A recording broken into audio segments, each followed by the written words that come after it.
आज हमें ही कुछ बिहार डिस्ट्रिक्ट कर दिनहाटा ब्लॉक में जे कि हमें अखिल भारतीय आदिवासी मुक्ति मोर्चा कर ओर से जागृति अभियान चला ली। इकर में हमें जागृति अभियान में हमें कर आदिवासी कर वेशभूषा कल्चरल और हमें कर हक अधिकार और कास्ट के लेके हमें यहाँ जागृति चला ली। और विशेष करके हमें यहाँ समस्या जाने देख ली सुने सकली कि यहाँ कर कास्ट के लेके काफ़ी प्रॉब्लम है जे कि एखन तक प्राय बहुत सारा जे एसटी कोटा में यहाँ से मन कर कास्ट सर्टिफिकेट नहीं बन है। तो वो मन कर लेकिन भी हमें आश्वासन देवा थी कि जल्दी से जल्दी सरकार या प्रशासन से हमें आग्रह करा थी कि जल्दी से जल्दी मन कर कास्ट जल्दी बनाई देवे कर लेकिन आग्रह करा थी।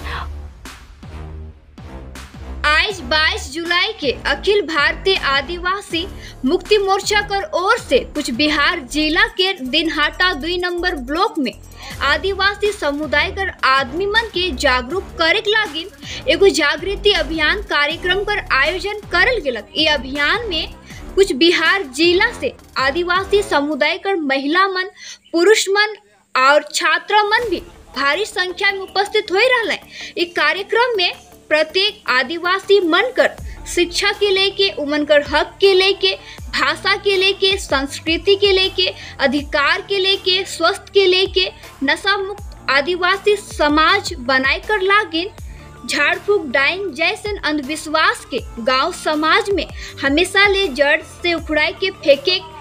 और आदिवासी मन कर मूलभूत समस्या इस सभी विषय के लेके आज करी दिन में आदिवासी मन के विशेष रूप से शिक्षा कर माध्यम से जागरूक करल गेलक। आज करी कार्यक्रम में अखिल भारतीय आदिवासी मुक्ति मोर्चा कर अगुआ डॉक्टर जयप्रफुल्ल लकड़ा, राजचिक बड़ाई, महिला संघ कर अगुआ मनीता महली, बीरसी उराव, हेमंत खलखो सहित और भी अन्य सदस्यगण उपस्थित रहले। आगे कर जानकारी पावे के लिए जुड़ल रहू प्राइम सादरी कर साथ।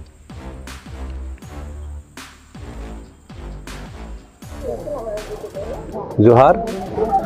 आज अखिल भारतीय आदिवासी मुक्ति मोर्चा बटले नव जागरण अभियान कर तहत कुसरहाट दिनहाटा ब्लॉक 2 कुचबिहार जिला में आए रही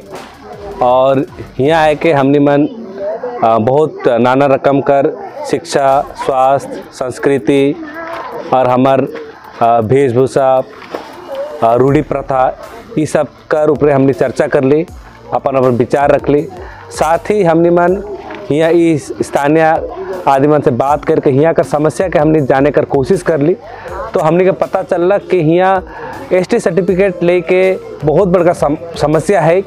यहाँ कर स्थानीय आदमी बता रहे कि निरंतर बहुत समय से प्रयास करे कर बाद भी यहाँ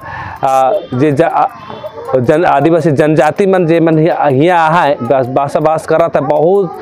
सालों से बसवास करा था, उमन के बहुत कठिनाई का सामना करे पड़ा था अपन सर्टिफिकेट बनाए के लिए। और उकर वजह से स्कूल में उमन का स्कॉलरशिप कर समस्या होते, आवे वाला दिन में रोजगार कर समस्या होवी। हमनी मन न्यूज़ चैनल के माध्यम से दिनहाटा ब्लॉक 2 कर प्रशासन और साथ में कुचबिहार जिला प्रशासन के अपील करे चाहिल कि जल्द से जल्द इमन कर जे एसटी सर्टिफिकेट बनाए कर जे भी समस्या होके जल्द से जल्द उकर समाधान निकलाओ, ताकि हमार आदिवासी समाज के लेके कोनो कष्ट ना हो। और इके लेके हमने मन हिया कर समस्या या फिर कुचबिहार जिला कर आदिवासी समाज